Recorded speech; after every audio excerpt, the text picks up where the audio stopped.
각 나라마다 그리고 민족마다 그들의 역사 속에서 형성되어지는 나름대로의 특징적인 정신이라는 게 있습니다. 그래서 한 국가를 말하거나 민족을 얘기할 때 어떤 정신들이 있다 이렇게 얘기합니다. 흔히 우리는 영국을 가지고 신사의 나라라고 이야기합니다. 신사는 누구입니까? 대부분의 신사라고 하는 것의 정의는 점잖고 예의가 바르고 교양이 있는 사람을 신사라고 이야기합니다. 그래서 영국을 가지고 신사의 나라라고 이야기합니다. 신사도가 그 영국의 정신이라고 얘기합니다. 그런데 사실 인류의 역사를 보면 영국이 정말 점잖고 예의 바르고 교양이 있는 신사적인 나라였냐? 의문을 갖지 않을 수 없습니다. 빅토리아 여왕 시대 해가 지지 않는 나라를 만들었다고 하는 빅토리아 여왕 시대에 그렇게 수많은 나라를 정복하면서 인도나 아프리카나 이런 나라를 정복하면서 얼마나 못된 짓들을 많이 했습니까? 전혀 점잖지 않고 전혀 그 피지배국 국민들을 향한 전혀 예의가 없고 교양이 없는 모습을 보인 것이 영국이어서 사실 영국을 가지고 신사의 나라다 라고 하는 것은 조금 의문이 가기는 하지만 하여튼 사람들은 영국을 향해서 신사도 정신이 있다 이렇게 이야기를 합니다. 미국을 가지고는 개척자 정신과 실용주의 정신이 미국의 정신이다. 그래서 도전적이고 무엇인가를 이루기 위해서 아주 실효성이 있는 방법들을 잘 찾아나가는 민족이다. 이렇게 국가다 이야기합니다. 일본은 우리가 잘 알고 있는 사무라이 정신이다 그렇게 이야기하기도 합니다. 이렇게 각 민족들은 나름대로 자신들의 역사 속에서 나타난 독특한 성격과 정신들을 형성하고 살아갑니다. 그걸 민족 정신이라고도 말씀드릴 수 있겠습니다. 그렇다면 한국을 대표할 수 있는 한국의 민족 정신은 무엇일까? 여러분들은 우리의 정신 문화를 지배하고 있는 또 이렇게 주류의 정신은 무엇이라고 생각하십니까, 여러분? 한번 이렇게 조용히 한번 생각해 보십시오. 저는 한국의 정신을 한마디로 요약한다면 선비 정신이라고 생각합니다. 저만 얘기한 것이 아니라 특별히 단재 신채호 선생은 우리나라의 역사를 보면서 우리나라의 특별히 조선시대의 역사를 보면서 우리 민족의 정신은 선비 정신이다 이렇게 이야기를 했습니다. 그러면서 이 신채호 선생은 선비가 뭐냐 이렇게 정의를 했습니다. 선비는 인격의 향상을 위하여 끊임없이 학문에 힘쓰고 대의를 위해서는 목숨도 초계처럼 버릴 수 있는 지조를 갖추고 말과 행실이 일치하는 사람을 선비라고 그랬습니다. 늘 자기 자신을 성찰할 수 있는 배움의 길에서 벗어나지 않는 사람, 정의를 위해서는 자기의 이익도 얼마든지 버릴 수 있는 사람, 정조와 절개와 기계를 간직하고 있는 사람, 말과 행실이 일치된 사람을 선비라고 했습니다. 그러면서 이 선비 정신이 우리 민족의 정신이다, 역사적인 정신이다 이렇게 말했습니다. 그 중에서도 이 선비들이 가장 가치 있게 여기는 것은 일관성입니다. 세류의 이 세월의 흐름에 따라서 이리 갔다 저리 갔다 하는 변화하는 기회주의를 용납하지 않고 지조와 절개를 끝까지 지켜나가는 것을 선비의 가장 중요한 징표라고 이야기를 했습니다. 오늘 우리 사회에 정말 이 같은 선비 정신이 기계와 정절을 끝까지 유지하는 선비 정신이 있는가 참 의문이 아닐 수 없습니다. 처음부터 끝까지 자신의 지조와 절개를 지켜나가는 것, 이 선비 같은 사람이 우리 기독교계에서는 있었을까? 감신대의 박종천 교수는 주기철 목사님의 일생을 이야기하면서 이런 이야기를 합니다. 주기철 목사가 그 수많은 억압과 탄압과 고통 속에서도 조금도 자신의 삶의 자세를 흐트러지지 아니하고 고개를 고추 세우고 죽음을 맞이할 수 있었던 것은 어떤 이유에서였을까? 그것을 이분은 주기철 목사님에게서 선비정신을 본다고 이야기합니다. 주기철 목사는 선비지만해서 선비정신을 가지고 살아왔던 사람입니다. 그가 예수를 알고 그 기독교 신앙과 선비정신이 어우러지면서 그에게 그러한 기계와 정절을 지킬 수 있는 용기와 힘을 주었던 것이라고 이분은 해석을 하고 있습니다. 그래서 이분은 주기철 목사의 삶을 신앙인으로서 선비적 삶을 살았던 분이다, 이렇게 해석합니다. 진정으로 이렇게 생각해 보면 주기철 목사님이 그렇게 꼿꼿하게 살아갈 수 있었던 것은 그런 그 속에 우리 민족 정신인 선비 정신이 깃들어 있었기 때문이다, 이렇게 보여집니다. 오늘 기독교 내에 우리 여러 지도자들의 모습에서 과연 주기철 목사님에게서 나타났던 신앙적인 선비를 우리 만나볼 수 있을까, 여러 가지 생각을 갖게 만듭니다. 선비정신에서 가장 중요한 것은 아까도 말씀드린 것처럼 끝까지 지조와 그가 간직하고 있는 가치를 지켜나가면서 어떤 억압과 어려움 앞에서도 그 뜻을 저버리지 않는 것입니다. 그런데 이게 쉽지 않습니다. 참으로 어려운 것입니다. 끝까지 죽을 때까지 그 기조와 기계와 정절, 그 가치관을 버리지 않고 꿋꿋하게 살아갈 수 있다는 것은 쉬운 일은 아닙니다. 그러나 물론 가능한 일이기는 합니다. 오늘의 예수님의 질문이 너희도 떠나려고 하느냐라고 하는 이 질문의 의미를 지조와 절개의 상징인 선비정신과 연관하여 그 의미를 한번 생각해 보려고 합니다. 자, 오늘 너희도 떠나려고 하느냐라고 하는 예수님의 질문이 발생하게 된 배경이 어떤 것인가 먼저 살펴봅니다. 오늘 이 말씀은 요한복음 6장에 기록이 되어 있습니다. 요한복음 6장은 전체적으로 양식에 관한 이야기입니다. 요한복음 6장이 시작되면서 예수님은 5개의 떡과 2마리의 생선을 가지고 5,000명을 먹이십니다. 그러니까 먹는 것으로 6장이 시작됩니다. 그리고 예수님은 이 이적 사건과 관련하여 먹는 것에 대하여, 다시 말하면 사람에게 진정한 양식은 무엇인가, 이런 것에 대하여 6장 전체에 걸쳐서 가르침을 펼치십니다. 요한복음 6장이 정언하고 있는 이 양식의, 진정한 양식에 대한 예수님의 가르침을 순서적으로 요약해 보면 다음과 같이 요약될 수 있습니다. 먼저 5개의 떡과 2마리의 생선을 가지고 5,000명을 먹인 이 사건을 보면서 놀라워하는 사람들에게 예수님은 이렇게 얘기합니다. 이 현상에 매달리지 말라. 이 현상 뒤에 있는 이 사건의 본질이 무엇인가?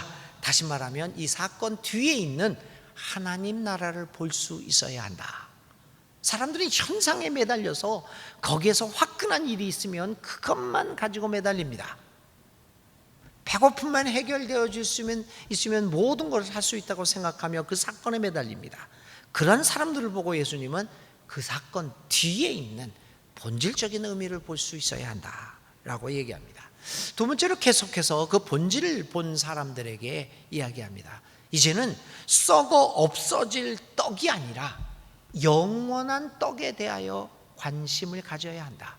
일시적으로 우리의 배고픔을 해결해 줄 수 있으나 그러나 결국에는 썩어져가는 일시적인 떡이 아니라 나의 생명을 진정으로 유지시켜주는 영원한 떡, 진정한 양식은 무엇인가에 관심을 가지라 얘기를 합니다.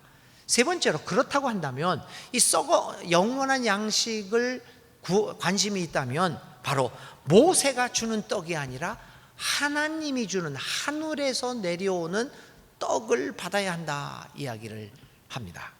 네 번째로는 그 하늘에서 내려오는 떡이 바로 나다. 내가 하늘에서 오는 생명의 떡이다. 이렇게 가르침을 펼치십니다. 그리고 마지막으로는 다섯 번째는 내가 하늘에서 내려오는 진정한 생명의 떡이니 나를 먹고 내 피를 마셔라. 그러면 너희들이 살 것이다. 나와 함께 생을 같이 하자. 그러면 너희들이 영원한 생명을 얻고 진정한 풍요로운 생명을 얻을 것이다. 이렇게 주옥 같은 가르침, 우리들은 모두 아멘하며 받을 수 있는 가르침입니다. 이 가르침을 펼쳤습니다. 그런데 예수님이 이러한 가르침을 펼치자 이에 대한 사람들의 반응이 나타났습니다. 여러분들은 이렇게 예수님이 나는 생명의 떡이니 나를 먹고 마시는 자는 영원한 생명을 얻겠다, 썩을 양식이 아니라 하늘의 양식에 관심을 가져라, 이렇게 멋진 가르침을 베풀면 여러분들은 어떻게 반응하시겠습니까? 여기가 아마 다른 교회였다면 아멘 아멘 했을 겁니다. 이렇게 반응할 것 아닙니까? 그러면 당시의 사람들은 어떤 반응을 보였습니까? 그리 좋은 반응을 안 보였습니다. 성경은 그 예수님의 가르침을 듣고 예수님에게 사람들이 보인 반응에 대하여 이렇게 적고 있습니다. 60절입니다. 예수의 제자들 가운데 여럿이 이 말씀을 듣고 말하기를 이 말씀이 이렇게 어려우니 누가 알아들 수 있겠는가 하였다. 어렵다는 반응을 보였습니다. 그게 첫 번째 반응입니다. 그 다음에 이 다음에 어렵다라고 하는 반응 뒤에 온 반응입니다. 66절입니다. 이 때문에 제자 가운데서 많은 사람이 떠나갔고 더 이상 그와 함께 다니지 않았다. 이 60절과 66절을 읽으면서 우리의 마음은 무거워지지 않을 수 없습니다. 슬퍼지지 않을 수 없습니다. 어렵다. 고개를 설레 흔들면서 사람들이 예수님의 곁을 하나씩 아니면 떼지어서 떠나가기 시작했습니다. 얼마나 안타깝고 우리의 마음에 봐서 절망적인 상황입니까?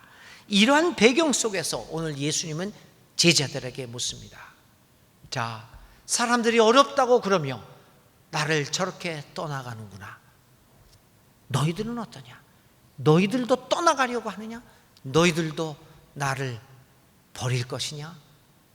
이런 배경 속에서 나온 질문입니다. 이런 배경 속에서 우리는 남은 제자들에게 너희도 떠나가려고 하느냐? 라고 남기신 예수님의 질문의 의미를 생각하고 있습니다. 이 질문 속에서 우리가 몇 가지 생각할 것이 있는데, 첫째는 왜 예수님의 청중들과 그 제자들은 예수님의 가르침에 대하여 어렵다는 반응을 보였을까라고 하는 겁니다. 여러분들에게는 어떻습니까? 예수님의 가르침이 쉽습니까? 어렵습니까? 이해하기 어렵습니까? 이해하기 쉽습니까?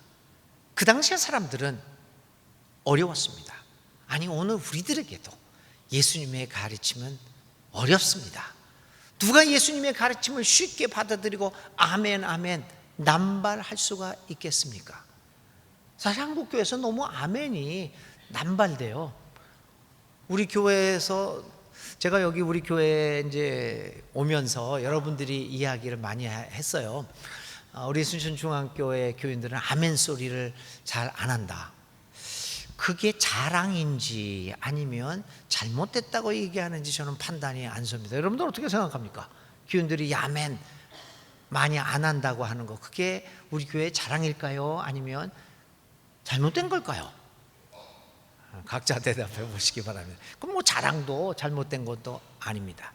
그런데 한국 교회에서 아멘이 사실은 너무 쉽게 남발하고 있습니다. 아무 말이나 졸다가도 뭐 기원합니다 그러면 아멘 갑자기 하고, 뭐 어쩌고저쩌고 하다가 그냥 복 받으라고 하면 무조건 아멘하고, 믿을지라 하면 아멘하고, 이 아멘이 너무 남발합니다. 예수님의 가르침 우리들에게 그렇게 쉬운가요? 정말 예수님의 가르침에 이렇게 살라라고 말씀하시는데 그렇게 쉽게 아멘 아멘 나올 수 있는 가르침입니까? 사실 예수님의 가르침은 어려운 가르침입니다. 오늘 우리들에게도 어렵고 당시에 예수님이 살던 그 당시의 사람들에게도 예수님의 가르침은 역시 어렸습니다.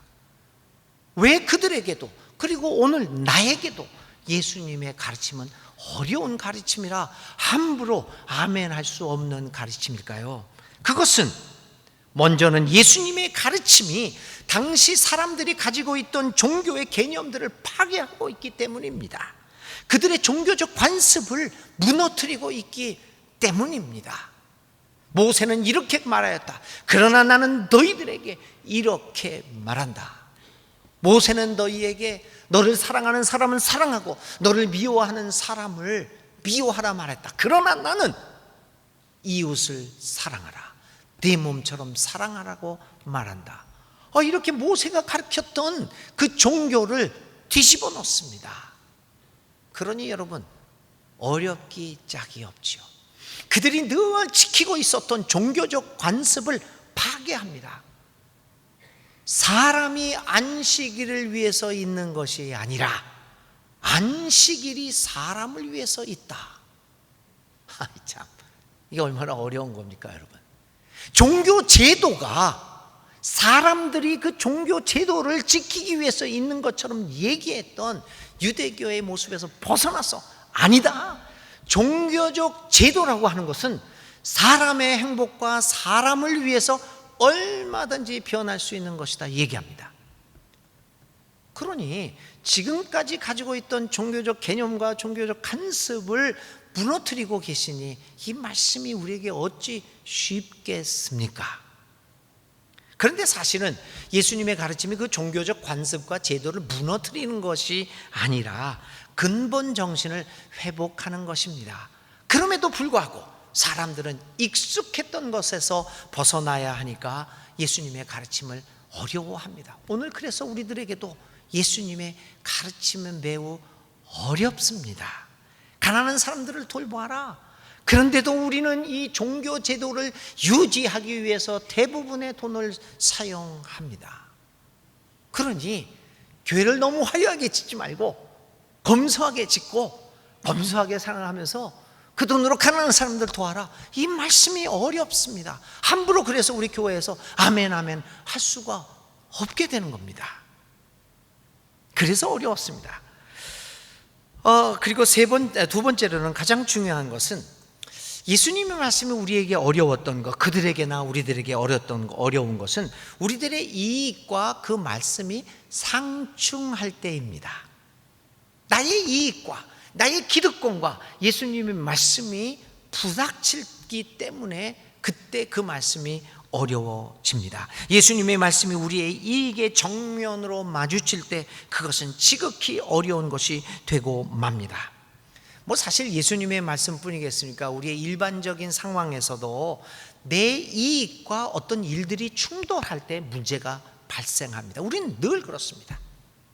좋은 일이라도 나의 이익에 반하게 되면 우리는 태도를 달리합니다. 님비라고 하는 사회적 현상이 있죠. 이게 영어인데요, Not in my backyard라고 하는 뜻입니다. 님비, 내 마당에는 안 돼, 이런 뜻입니다. 장애인 시설, 어려운 분들을 위해서 시설하고 거기서 교육을 시키는 거 굉장히 좋습니다. 여러분 다 박수칩니다. 그런데 그 일이 우리 아파트 근처에서 이루어지면은 결사적으로 반대합니다. 저쪽에서 하면 됩니다. 그런데 나한테 하면 안 됩니다. 아파트 값이 떨어지기 때문입니다. 휴거라는 말 아시죠, 여러분? 휴거는 계시록에 우리 신학에서 정확하게 결정된 건 아닌데 이렇게 하나님이 이렇게 사람을 구원받을 사람 오늘 쑥 하늘로 데려간다, 이걸 휴거라고 해요. 근데 그 휴거가 아니죠. 요즘 사회에서 쓰이는 말이. 휴거 아시죠? 휴먼시아라고 하는 아파트에 거주하는 사람을 휴거라고 그럽니다. 휴거맨. 왜 그렇습니까? 그 무슨 소리냐면 휴먼시아가 옛날에 주공아파트 좀 가격이 그랬대나? 그 사람들하고 거기에 사는 아이들하고 나는 50억짜리 60억짜리 아파트에 사는데 압구정동 이런 데서요, 삼성동 이런 데서 같이 초등학교를 다니게 할 수 없다는 겁니다. 그래서 담장을 치고 이런 일들을 합니다. 다 좋은 것 같지만 나의 이익에 반하게 될 때는 우리는 생각이 달라지고 우리 행동이 달라지게 됩니다. 신앙을 갖는다고 하는 것은 신앙의 인격으로 다져진 삶을 산다는 의미입니다. 그 말은 바로 내 자신의 개인적인 이익과 관련된 일들을 극복할 수 있는 능력을 의미하게 됩니다. 그것이 대의명분이라고 한다면, 그것이 정의라고 한다면 선비처럼 내 개인이 손해를 본다고 하더라도 내 개인의 이기적인 것을 넘어서서 대의를 수용하는 것을 이야기하고 있습니다. 이기주의에서 벗어날 수 있을 때 이 하나님의 말씀이 더 이상 어려워지지 않게 되는 것입니다. 이러한 개인적인 이기주의뿐만 아니라 집단적인 이 국가적인 이기주의에서도 벗어날 때 우리는 비로소 예수님의 말씀이 그리 지키기에 어려운 것만은 아니라는 것을 느끼게 됩니다. 사랑하는 교우 여러분, 오늘 우리에게 예수님의 말씀이 어떻게 들려집니까? 쉽습니까? 어렵습니까? 사랑하는 교우 여러분, 예수님의 말씀을 어렵게 느끼게 될 때 우리는 또 한편으로 이러한 반응을 하게 됩니다. 사람들이 하나 둘씩 예수님 곁을 떠나버리고 맙니다. 결국 예수님은 혼자 남으셨습니다. 물론 12제자는 그대로 남아 있었지만 그러나 결국에는 그들마저도 예수님 곁을 떠나갈 것입니다. 오늘도 예수님의 진정한 가르침 앞에서 예수님 곁을 떠나가는 많은 사람들을 볼 수 있습니다. 결국에는 그런 것인가요? 올바른 진리를 전하는 사람들의 주위에는 늘 사람이 없는 것인가요? 그 말씀이 어려워서, 그 가르침이 어려워서 그 사람 주위에는 사람들이 없는 걸까요? 그래서 그는 늘 외로운 것일까요? 사람들은 예수님에게서 어떤 다른 것을 바라고 있었습니다. 그러다가 예수님이 주시고자 하는 것과 그들이 바라는 것이 서로 차이가 있는 것을 알자 그들은 떠나버리고 맙니다. 예수님의 주위에는 결국 소수의 무리들만이 남게 되었습니다. 오늘 이 요한복음 6장 60절에 있는 말씀과 66절에 있는 말씀, 그리고 예수님께서 너희들도 떠나가려고 하느냐라고 하는 질문을 하는 이 본문을 대하면 우리들의 마음이 슬퍼집니다. 결국에는 진리를 전하는 사람들이 이렇게 고독해지는구나, 이렇게 외로워지는구나, 왜 이렇게 될까 의아하게 생각할지도 모르겠습니다. 그런데 여러분, 이거 당연한 일 아니겠습니까? 진리 옆에 어떻게 그렇게 수많은 사람들이 몰려들 수 있겠습니까? 좁은 문으로, 좁은 길로 들어가고 걷는 사람은 숫자가 적고, 넓고 편한 문으로 들어가고 걸어가는 사람들이 많은 것은 여러분 너무나도 당연한 것이 아니겠습니까? 오히려 그것이 좁은 문인 줄 알고, 그것이 좁은 길인 줄도 알고 그것을 찾는 사람이 많다고 하면 그거야말로 이상한 것 아닐까요? 예수님을 떠나가는 무리들을 보면서 우리는 무엇을 생각해야 합니까? 떠나가는 수많은 무리들은 아마 예수님보다 더 강력한 지도자, 자신들의 욕망을 채워줄 수 있는 사람들을 찾아가고 있는지도 모릅니다. 그들은 철새처럼 인기를 따라다니면서 인기 있는 지도자들을 찾아 헤매고 있는지도 모르겠습니다. 인기 있는 지도자, 우리는 그들을 얼마나 찾아다니고 있습니까? 그런데 인기 있는 지도자, 과연 그것이 진리인가의 문제는 항상 남아 있습니다. 오늘 우리들은 지리적으로 이렇게 찾아다니고 있지는 않지만 우리 교계에서도 인터넷이나 이러면 유튜브 이런 거를 통해서 인기 있는 설교자들을 찾아다닙니다. 그래서 어떤 설교자는 한번 설교가 올라오면 순식간에 2만, 3만 조회를 남깁니다. 그 사람들이 합니다. 그래서 몇몇 설교자들을, 인기 있는 지도자들을 보면 3만, 4만 쫙쫙 올라가는 사람들이 몇 사람 있습니다. 저는 그 현상을 보면서 조금 교만한 말로 들릴지는, 비판을 받을지는 모르겠지만 그 3, 4만의 조회를 기록하고 있는 그분들의 설교가 그렇게 인기를 끌고 있다는 것을 보면서 좀 슬퍼집니다.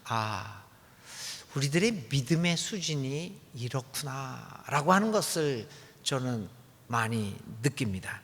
인기 있는 지도자, 그것이 진리와는 반드시 일치하지 않는다는 것을 우리는 염두에 두어야 합니다. 예수님 곁에는 사람들이 남지 않았습니다. 예수님은 요즘 말로 하면 인기 없는 분이셨습니다. 사람들이 떠나간 예수님, 그는 고독했을까요? 예수님은 외로웠을까요? 아닙니다. 어느 구석에서도 우리는 예수님의 우울하시고 고독하고 외로워하는 모습은 볼 수가 없습니다. 왜냐하면 그는 그 자체가 생명의 길, 진리의 길이었기에 그는 외롭지도 우울하지도 고독하지도 않았습니다.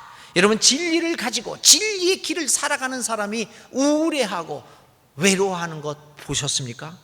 자신의 확신에 믿음에 가득 차 있는 사람들이 고독해하며 우울증을 앓고 있는 것 보셨습니까? 오히려 하찮은 것과 허무한 것들로, 무의미한 것들로 인생을 가득 채우고 있는 사람들이 늘 불안해하고 외로워하고 우울해하는 것 아니겠습니까? 여러분, 양심수 중에서 외로워서 자살하는 사람 없습니다. 자기의 신념을 지키기 위해서 목숨을 스스로 끊는 사람이 있기는 하지만 우울증에 걸려서 자살하는 양심수 없습니다. 그러나 부유하고 너무나도 가진 것이 많은 사람, 그러나 무의미한 것들을 찾아가는 부유한 사람들 중에서 자살하는 사람이 많습니다. 외롭기 때문입니다. 사람들이 예수님의 곁을 다 떠나가고 말았지만 주님은 외롭지 않았습니다. 그는 끝까지 진리와 생명의 길을 묵묵히 지켜나갔습니다. 우리 한국 사람의 정신으로 이야기하면 선비처럼 그는 기계와 정절을 지켜가면서 목숨 대의를 위해서 자신의 목숨을 초계처럼 버린 선비 중의 선비가 예수님이 아니었겠습니까? 사랑하는 여러분, 오늘 우리에게 하나님 나라를 향한 굳은 확신과 신념과 믿음이 있습니까? 그렇다면 우리의 인생길은 외롭지 않을 것입니다. 자신의 길을 가는 사람은, 예수의 길을 따라가는 사람은 결코 외로워하지 않습니다. 사람들이 다 떠나가 버리자 예수님은 남은 제자들에게 묻습니다. 너희도 가렸느냐? 베드로가 답변합니다. 아닙니다. 우리는 예수님을 따서 어디로 가겠습니까? 우리는 예수님을 믿고 예수님을, 당신을 압니다. 우리는 떠나지 않겠습니다. 베드로가 답변했습니다. 결국 남는 것은 소수인지도 모릅니다. 바로 그 깨어있는 소수, 선비의 정신을 간직하며 기계와 정절을 가지고 이렇게 끝까지 가는 이러한 선비, 이러한 소수, 그 양심 있는 세력, 빛이 살아있는 소수가 이 세상을 썩지 않게 만듭니다.